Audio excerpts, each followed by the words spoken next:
Bwana asifiwe. Tunaendeleza video ambazo zilitangulia na leo tunaenda kuangalia juu ya wokovu.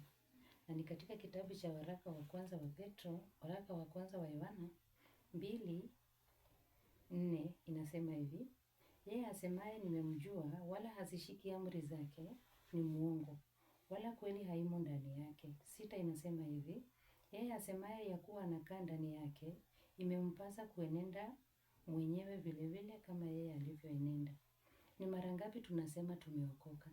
Ni mara ngapi tunasema tunamjua Bwana? Na katika kule kusema tunamjua Bwana, inafaa hii mienendo yetu iendane sawasawa na mienendo ya Kristo. Ndio maana inasema iwapo mienendo yetu haiendani sawasawa na matendo ya Kristo, basi sisi tumekuwa waongo.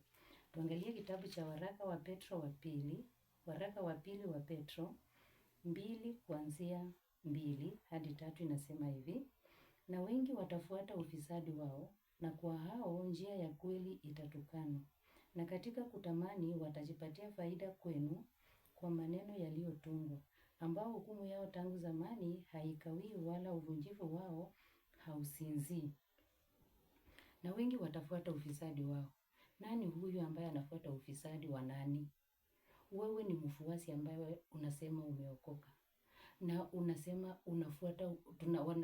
tunafuata ufisadi wao. Tunafuata ufisadi wa nani? Kwa wale ambao wanahubiri injili ya Kristo. Yule ambaye anakuhubiria injili, inafaa uangalie matendo yake yanamuinua Kristo, ama sisi tunafuata ufisadi. Ule ufisadi ni kufuata mienendo yao, ama tunafuata yale ambayo wanatuhubiria pasipo kuangalia matendo yao.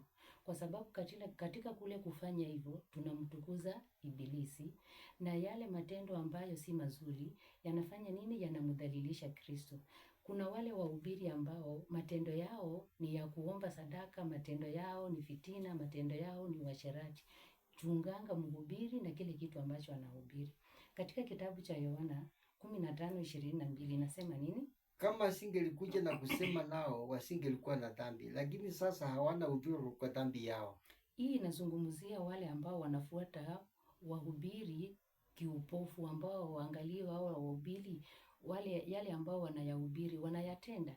Iwapo unafuata ufisadi wa wahubiri, basi na umeshasikia wamesema usifuate mhubiri kiupofu kama yule mwenye haoni.